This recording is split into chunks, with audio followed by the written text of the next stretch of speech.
Alors, je dirais une nouveauté réelle et entière avec l'apparition des défis techno, qui sont un nouveau podium de prise de parole pour nos CGP, ce qui permet à toutes les fintech et tous les exposants qui ont des solutions technologiques de venir présenter leurs solutions et échanger avec les CGP en direct.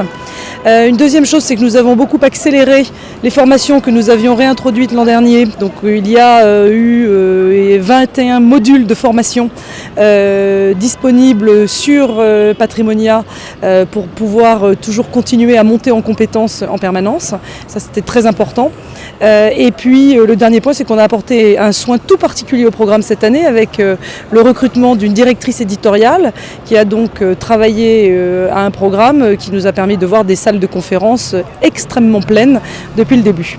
Voilà, donc c'est pour dire que finalement, plus que jamais, Patrimonia retrouve son ADN de convention de formation et d'institution de contenu. Alors d'abord, je tiens à souligner que cette année, c'était les 25 ans de Patrimonia. C'est la 26e édition et ça fait donc 25 ans que Patrimonia est né. Et donc, comme sur la plupart des éditions de Patrimonia, nous avons eu le soleil. C'est important. L'ambiance était vraiment au beau fixe. Le salon était plus rempli que jamais, donc avec 342 exposants qui étaient là. Donc effectivement, on pousse un tout petit peu les murs. Et puis, des visiteurs toujours aussi nombreux et qui viennent de plus en plus loin, puisqu'on a quand même pas mal de visiteurs qui viennent de tous les pays limitrophes européens et francophones, mais également des dom-toms. Donc c'est vrai que c'est un succès que de savoir que tout le monde se déplace d'aussi loin.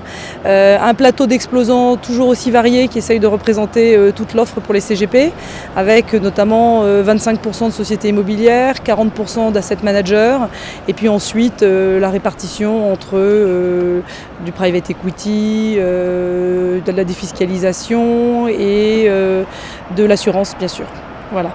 Écoutez un petit peu ceux qu'on a constaté depuis 25 ans d'évolution du métier, savoir qu'on s'est aperçu que c'était un métier qui s'était beaucoup digitalisé, que c'était un métier qui s'était énormément réglementé et que c'était un métier qui devait pouvoir répondre à de nouveaux besoins patrimoniaux issus d'une sociodémographie qui a beaucoup changé en 25 ans. Le paysage français a vu l'apparition de beaucoup de familles en solo, de beaucoup de familles décomposées, recomposées, d'une population qui vieillit, etc. etc. Donc fort de ces constats, on fera en sorte d'accompagner toujours plus les CGP, mais on s'aperçoit que finalement, ils vont devoir, eux, devenir des conseils de plus en plus importants et donc être capables de procurer ce conseil, capables d'apporter une expertise très forte.